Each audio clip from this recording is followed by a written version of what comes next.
File allocation table और NTFS का difference जो है ना, वो उसको एक्सप्लेन करने से पहले मैं सबसे पहले आपको थोड़ा सा हार्ड डिस्क जो है, जो फैट यूज़ करती थी, उसके बारे में थोड़ा सा बताना चाहता हूँ। उसके अंदर ये जो सिंपल आप पिक्चर देख रहे हैं, ये एक हार्ड डिस्क थी, ठीक है। इसके अंदर थोड़े से पार्ट्स होते थे, वो राइट साइड पे जो पिक्चर है वो आपको एक्सप्लेन कर रही है। सबसे पहले इसके अंदर एक ये एक्चुएटर आर्म होता था, जो ये डिस्क को रीड करता था, हार्ड डिस्क को। देन ये जो ग्रीन पार्ट है, ये हार्ड डिस्क के क्लस्टर्स होते थे। हार्ड डिस्क जो है ये क्लस्टर्स की फॉर्म में डाटा सेव करता था। देन ये पिंक जो लाइन है, ये एक पूरा का पूरा हमारे पास एक ट्रैक होता था, ठीक है। एक ट्रैक होता था, और जो अगर जो एक ये जो पर्पल शेड है, ये एक डिस्क का सेक्टर है, और डिस्क के सेक्टर के अंदर जो पिंक वाला पार्ट है वो ट्रैक का सेक्टर कहलाता था, और जो आउटर इसका शेड है वो एक प्लेटर होती थी। देन अब इससे आपको बहुत अच्छे तरीके से अंदाजा हो जाएगा कि फैट जो है फाइल सिस्टम, वो किस तरह फाइल स्टोर करता था। Now moving to the what is a file allocation table, that is FAT. The file allocation table file system is basic file system that was initially intended for small disks and simple folder structure. ये small folder structure के लिए जो है introduce करवाया गया था, और ये फर्स्ट जो जिसने डेवलप किया था वो था माइक्रोसॉफ्ट MS डॉस जो ऑपरेटिंग सिस्टम था। अब फाइल एलोकेशन टेबल जो है ना, वो प्राइमरी फाइल सिस्टम था for all the version of the Microsoft Windows, up to including Windows Me तक। अब इसके कुछ वर्जन्स थे, ठीक है। इसके वर्जन्स का नाम था fat 12, fat 16 and fat 32। These numbers apply to the number of available clusters defining bits। जिस तरह मैंने आपको क्लस्टर के बारे में अभी बता दिया है पहले ही, ताकि आप कंफ्यूज ना हो, तो ये क्लस्टर्स के बारे में इंफॉर्मेशन देता था। अब सिंपल जो फाइल एलोकेशन टेबल था ना, उसका एक स्ट्रक्चर था, ये पूरा का पूरा एक उसका स्ट्रक्चर था। so, इस स्ट्रक्चर के अंदर सबसे पहले एक बूट सेक्टर होता था, ठीक है।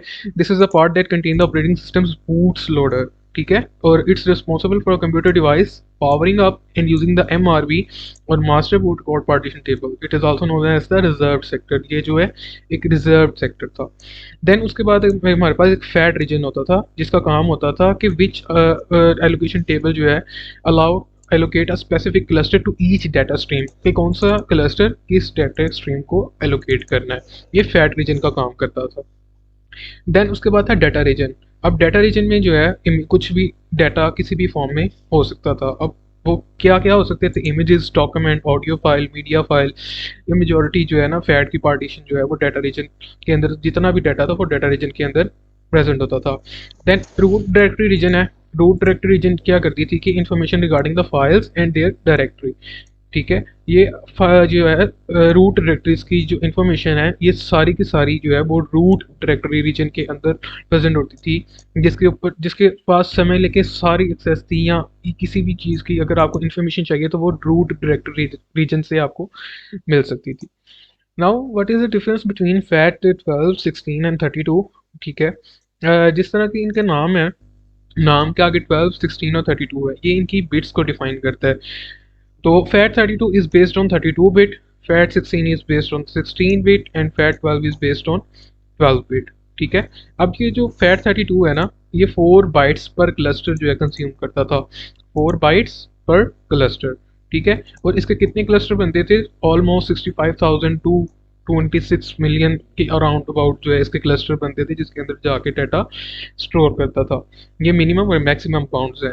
देन फैट 16 था, दिस ये जो है ये 2 बाइट्स पर क्लस्टर कंज्यूम करता था, और इसके जो नंबर ऑफ क्लस्टर्स है मिनिमम 4000 एंड मैक्सिमम 65,000 था।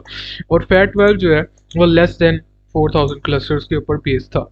अब इसकी कन्वर्जन किस तरह होती है, जिस तरह के ये एक टेबल है फैट 12, 16 एंड 32, इसके अंदर आप देख सकते हैं कि size of each fat entry, maximum number of cluster, supported cluster और मैक्सिमम वॉल्यूम साइज। अब इसको जो केबीज है ना, ये केबीज को फर्स्ट आपने कन्वर्ट्स करना है बाइट्स में, देन बाइट्स को मल्टीप्लाई करना है उसके मैक्सिमम साइज के साथ, तो आपके टोटल नंबर ऑफ क्लस्टर्स यहाँ पे मिल जाएंगे कि ये कितने क्लस्टर स्टोर करता है। Then moving to the topic NTFS file system. अब NTFS क्या है, ये न्यू टेक्नोलॉजी फाइल सिस्टम है जो हमारे सिस्टम में आजकल लेटेस्ट यूज़ हो रहा है। अगर आप अपनी मतलब सी डिस्क में जाके प्रॉपर्टीज़ में जाएँ, वहाँ पे आपको फाइल सिस्टम जो है वो NTFS लिखा हुआ नज़र आएगा। अब जो NTFS है ना, ये विंडो NT 3.1 के नाम से जो है फर्स्ट जो सिस्टम था, तो वहाँ से लॉन्च किया गया था। और फैट की जो फैट फाइल सिस्टम था वो 1977 में इंट्रोड्यूस हुआ था, और जो NTFS है ये 1993 से इंट्रोड्यूस करवाया गया था। इतना गैप है, ऑलमोस्ट 20 ईयर्स का गैप था। तो NTFS जो है ना, one of the latest file system है विंडोज़ का, ठीक है, with latest feature which are not in FAT32 compare to the fat file system. जो NTFS है ना, ये बेटर रीडिंग और राइटिंग सपोर्ट जो है वो प्रोवाइड करता है। जिस तरह मैंने आपको डिस्क्राइब किया कि फैट का भी एक फाइल सिस्टम स्ट्रक्चर होता है, इसी तरह NTFS का भी एक फाइल सिस्टम स्ट्रक्चर है। अब इसके अंदर क्या क्या चीज़ें आ रही थी, इसके अंदर भी पार्टीशन बूट सेक्टर था, जिसको हमने फैट में रिजर्व सेक्टर का नाम दिया था। तो ये भी बूट की इंफॉर्मेशन होल्ड करता है। देन एक वहाँ पे फैट रीजन था, यहाँ पे मास्टर फाइल टेबल है। अब ये मास्टर फाइल टेबल जो है ना, ये क्या करता है, that stored meta files including file name, creation date, access permission. जो वहाँ पे रूट डायरेक्टरी रीजन के पास जितना भी डाटा होता था, यहाँ पे मास्टर फाइल टेबल के पास होता है। देन मेटा फाइल्स है। अब मेटा फाइल्स क्या करती हैं, it helps to define and organise the file system, backup critical file system data, और बफर फाइल सिस्टम चेंजेस, और मैनेज फ्री स्पेस एलोकेशन। मतलब जितनी भी मैनेजिंग का काम है वहाँ पे रूट डायरेक्टरी कर रही थी, यहाँ पे मेटा फाइल्स का जो है वो काम कर रहा है। फिर देन डाटा एरिया था। Data area as you know, data area के अंदर डाटा स्टोर्ड होगा। देन अब हम ये किस तरह डिस्क्राइब कर सकते हैं कि विच इज़ बेटर, NTFS और फैट। ठीक है, जैसा कि in the beginning we have introduce you the definition of NTFS file system to learn the differences. तो इसके बारे में आपको आइडिया तो हो गया होगा कि FAT32 जो है वो फर्स्ट था और older standard file system format था NTFS से। नाउ NTFS जो है ये कंपेटेबल है विद ऑल ऑपरेटिंग सिस्टम। ठीक है, सो विच इज़ बेटर, NTFS और FAT32, ये एक इमेज से मैं आपको एक्सप्लेन करूंगा। According to this image, you can clearly see that NTFS sports a bigger volume size and bigger file size than FAT32. ठीक है, और NTFS is a fault tolerant with sudden errors. NTFS allows file compression जो कि FAT में नहीं होता. FAT32 is more compatible with different operating systems while NTFS is not. ठीक है, तो और NTFS जो है ना, ये रीड ओनली की फैसिलिटी प्रोवाइड करता है with Mac OS X and Mac OS। तो ये डिफरेंस है NTFS और फैट का, जो इन दोनों को डिफरेंस में लेके आता है। According to me NTFS is more fast and more latest technology, तो NTFS ज़्यादा बेहतर है। देन इनके कुछ कॉन्स हैं, प्रोज एंड कॉन्स हैं। ठीक है, फैट का क्या था, एडवांटेजेस सबसे पहले उसका क्या है कि हाई कंपैटिबिलिटी है। जहाँ पे NTFS जो है वो मैक के अंदर सपोर्ट प्रोवाइड करता था सिर्फ रीड ओनली की, बट जो फैट है ऑल ऑपरेटिंग सिस्टम के साथ कंपेटेबल है। फैट जो है वो सिंपल है और यूनिवर्सल सपोर्ट प्रोवाइड करता है, और लोअर रिसोर्स कंजप्शन है उसकी, मतलब कम रिसोर्सेज वो कंज्यूम करता है। और NTFS का एडवांटेज ये है कि एडवांस सिक्योरिटी फीचर्स हैं इसके अंदर, इन्हांस रिलायबिलिटी है, लार्जर फाइल को ये डील कर सकता है, और इम्प्रूव परफॉर्मेंस है इसकी। देन डिसएडवांटेज ऑफ फैट है, यहाँ पे लिमिटेड सिक्योरिटी थी, फ्रेगमेंटेशन के इश्यूज थे, स्मॉलर साइज लिमिट थी, और रिलायबिलिटी कंसर्न्स।